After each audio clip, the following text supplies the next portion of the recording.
To the Konrad Adenauer Foundation, distinguished guests, ladies and gentlemen, hamjambo, hamjambo tena. I am happy to have been invited by Konrad Adenauer Foundation to come and be with you here this afternoon. Dankeschön. That means thank you very much. And I mean, my brother has talked so elaborately about so many things. At some stage, he was talking about desperation in our country, how Kenyans are dying because of lack of food and so on. Then I was telling some other people that maybe death is not a very bad thing. Shakespeare said in Julius Caesar that some cowards die so many times before their death that the brave do not taste of death but just once. And I want to say that death is a necessary evil that will come when it will come, and therefore there's no need to fear death. Then the other day I was talking to somebody else, he told me, you shouldn't really fear death. He said that, look, if you are sick, there are only two things that can happen to you.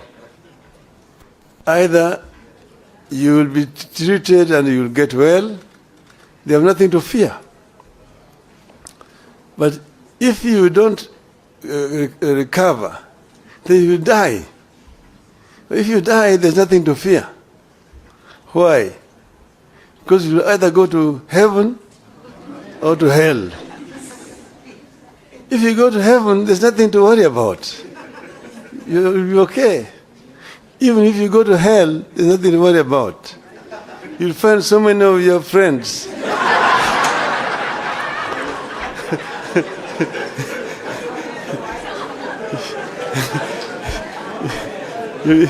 So spend a long time just greeting them. How are you? How have you been here? Before your time for the fire comes. So therefore, don't fear. You have nothing to fear as Kenyans. We will succeed in the long run. Now, I think this foundation has done a very good thing to choose to hold this conference. And they have told me that they're going to make it an annual event.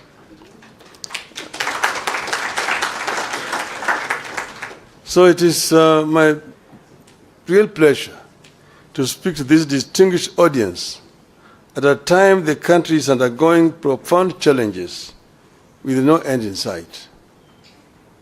My task is to share with you the alternative economic pathways proposed by Azimio la Umoja One Kenya Coalition Party for the people of Kenya. I will do that with pleasure. But before I do that, let me thank the Konrad Adenauer Foundation, Stiftung, as it's called in German, for putting together this conference on the subject of transforming a nation. It is proper that a foundation that bears the name of the man who presided over the reconstruction of Germany after the Second World War should get us together so that we can discuss our own reconstruction. I happen to have been in Germany during its days of reconstruction and transformation, and I can say two things without fear of contradiction. First, transforming a nation takes hard, dedicated, and honest labor of leaders and citizens.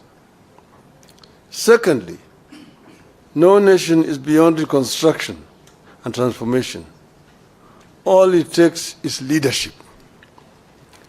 And I arrived when the war had ended, the Marshall Plan had been introduced, and the work of reconstruction was in its second phase.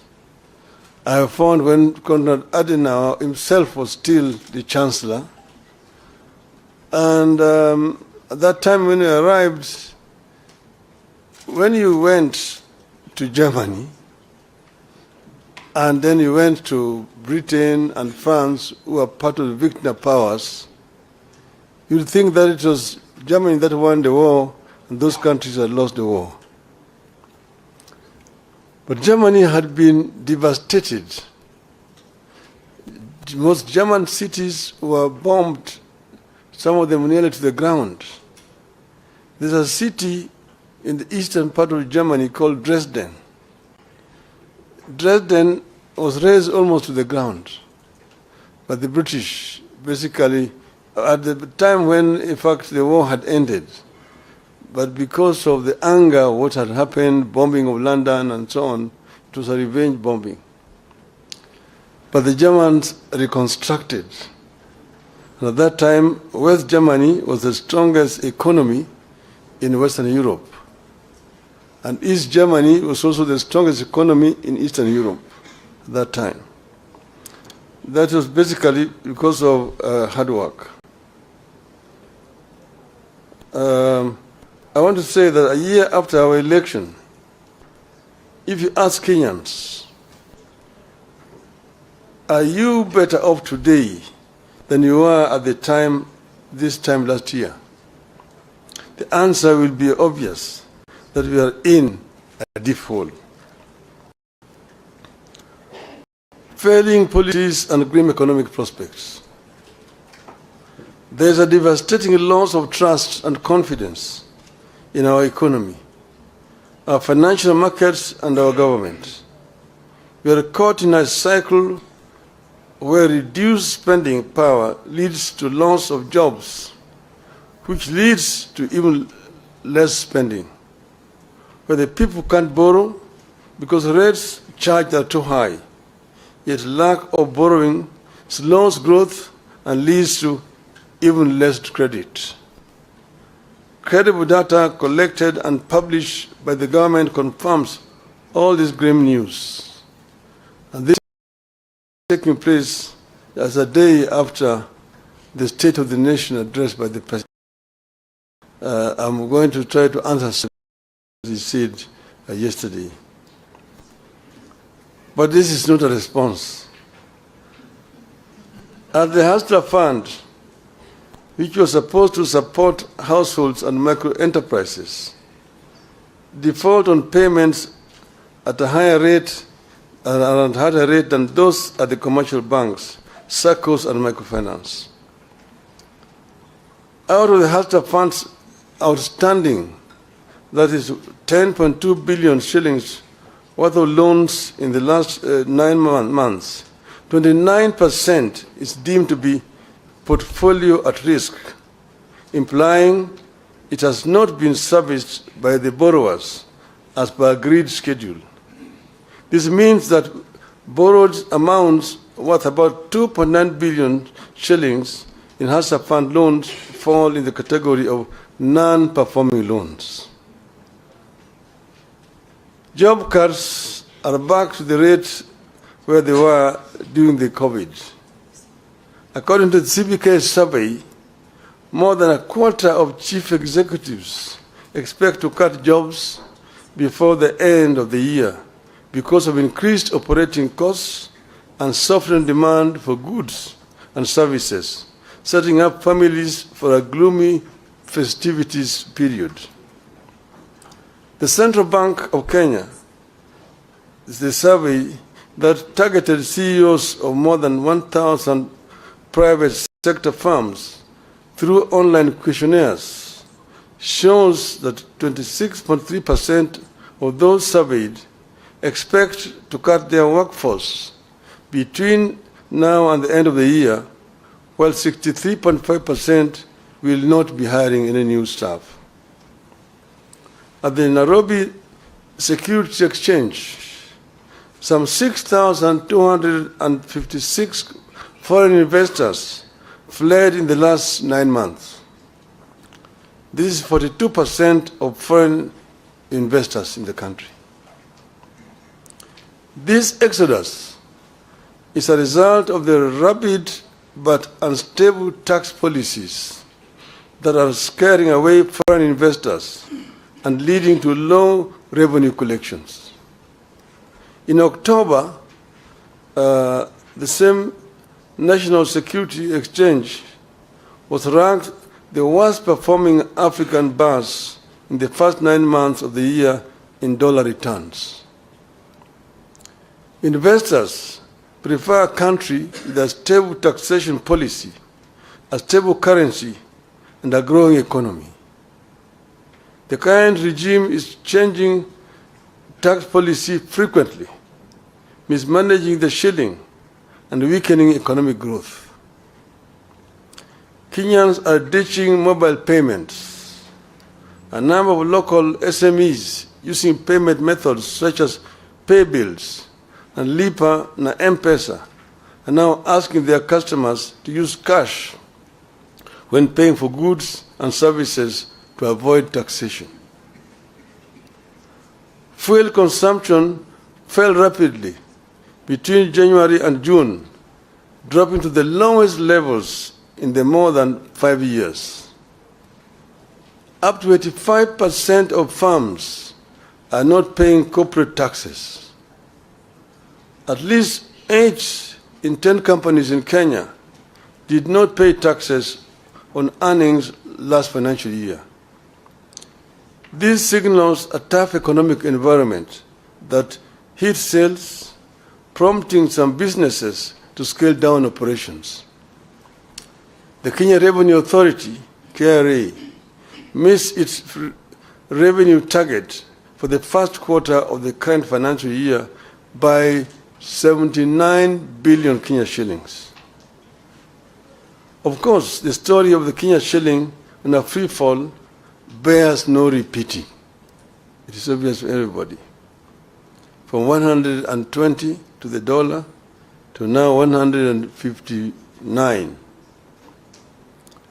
I could go on and on, but I beg to stop there so that we can get into what Azimio thinks.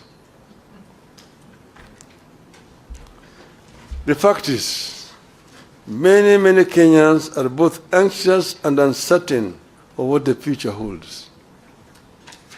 The country is going through a recipe of policy mistakes, failures, and shortcomings served in an authoritarian, paternalistic leadership style. Nobody in government cares about building broad public support around these programs. Everything is forced down everyone's throats. In the run-up to 2022 election, we warned that the sectors of every economy are intertwined, and you cannot benefit one sector by denying the other. We warned that Kenya Kwanza was never going to help the hustlers by robbing the rich and the middle class. In the wake of the Finance Act of 2023, we warned that no nation can ever tax its citizens into prosperity. We are concerned that it is getting too late to change the course.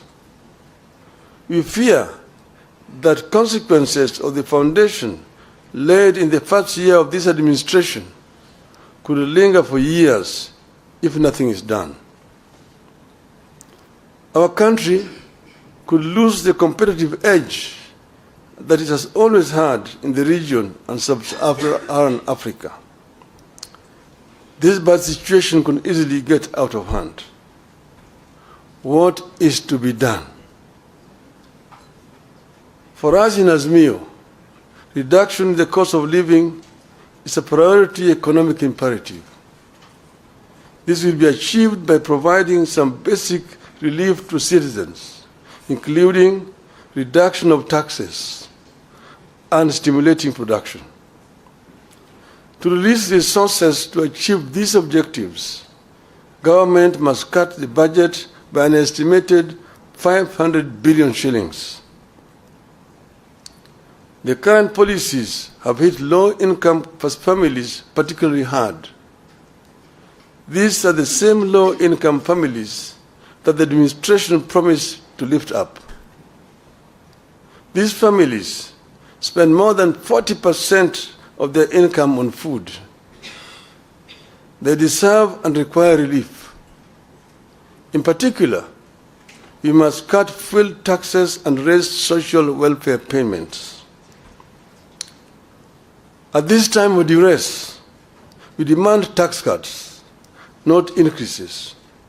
Kenyans need to see their taxes go down, not up. We believe the current taxation regime is not sustainable.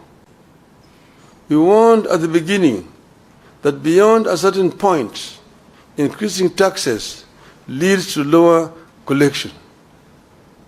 It has become real as Kenya Revenue Authority misses one revenue target after another. Tax on fuel is up, but fuel levy collection is down. We were doing this as a result of our experience when we formed government under NASA. Under NASA, we found an economy that was stagnant, and the growth was negative. Revenue collection was very low, and the Paris Club had actually clamped down on the government. So the government was actually just limping. And when we came into government, what we did was to address the two sides of the balance sheet, income and expenditure. We found out the government was collecting 200 billion shillings of all that was being collected. We looked at the sources of revenue, customs duty, income tax, the VAT, and so on. And then the other side, expenditure, how they were procuring. You looked at revenue officers, those officers in the customs, in the income tax department, in the VAT, and procurement officers in all the ministries. They were the boys in town. They're the ones who are buying apartment blocks in town, the ones who are driving the latest models of cars, Mercedes, Toyota, what have you. They're the ones who are building castles in rural areas. They're the ones who are building high-rise buildings in village markets. If you did a lifestyle audit, you're able to catch them. And we did lifestyle audits and caught very many of them. We sacked some we sent to jail. And all of a sudden, revenue rose up. From 200 billion shillings, within the 6 months from January to June, we went up by 100 billion shillings. We collected 300 billion shillings. So we said, the answer is not to increase taxes, but to spread out, widen the net, and lower the taxes, and we get more revenue. The following year, it went 500 billion, 700 billion, 900, we reached $1 trillion. We were able to finance most of our budget from local resources without having to borrow from donors. 95% of our development expenditure was coming from local revenue. And that's why we were advising the inadvisable that you don't have to increase taxes to get revenue. Procurement, because you can raise revenue, but it all just goes into people's pockets. We found that under Moi, there was a procurement law which says that any item above 100,000 shillings had to procure competitively. In other words, you have to advertise in at least 3 newspapers. And there must be at least 3 bidders. and you procure competitively. Each and every ministry has a procurement officer seconded from the Treasury who was in charge. We found that each procurement officer had 3 companies registered. And there was a kind of a cartel and a collusion. The one in Ministry of Finance is supplying Ministry of Education. The one in Education is supplying health. One is health is supplying roads. One road is supplying agriculture. And if you are the tender, there will be 3 companies. All those 3 belong to one person. And because the building, the commission, which is shared among various commission officers. An item that's supposed to be procured at 100,000 shillings goes for 5 million shillings. And that's where the money is being lost. These ones, again, we did lifestyle audit. We sacked some of them. We jailed some of them. The government was now procuring competitively. And that is how we manage that economy. So you need to stimulate production. Interest rates need to come down in order to stimulate economic activity. This is particularly urgent and critical, given that in the Finance Act of 2023, the regime is pursuing higher spending and taxes for the next 2 years. Businesses will obviously pass the costs to consumers, worsening the cost of living further. We needed to invest in direct relief to individuals through programs that put money directly into the people's pockets. Which is why we asked the Kenya Kwanza to continue with and expand the Kazi Mtaani program. And it can be expanded the way we did it ourselves there, Kazi kwa vijana, to the rural areas as well. Investment in labor-intensive programs like road construction, rural water systems, afforestation, and so on. This has proven over the years to yield positive results. We believe that putting money into construction of schools' infrastructure would yield better returns than the construction of houses through taxation. Kenyans deserve a raise in the average minimum wage. We should also stop mismanagement of public finances. The country must embrace better fiscal discipline. We do not have to increase our budget in order to look important. State Department with overlapping functions need to be scrapped. Why do we have coordination of international development partnerships at both the Deputy President's Office and the Ministry of Foreign Affairs, complete with budget lines, while the National Treasury also runs an external resources department? At the same time, we need to stop duplication of devolved functions at national level. You have a situation where the national government is competing with the counties in several other functions which are constitutionally devolved, like health, like agriculture, like water, and so on. Why should the national government be the one procuring fertilizers and distributing it to the county government when agriculture is devolved? How about drugs and so on? A few weeks ago, the Controller of Budget told the country that the National Treasury over-budgeted salaries of state officers, including hers, by 3 times, leading to the loss of over 1 billion shillings. The Controller of Budget detailed how the Treasury has been over-budgeting salaries of senior government officials through the consolidated fund services.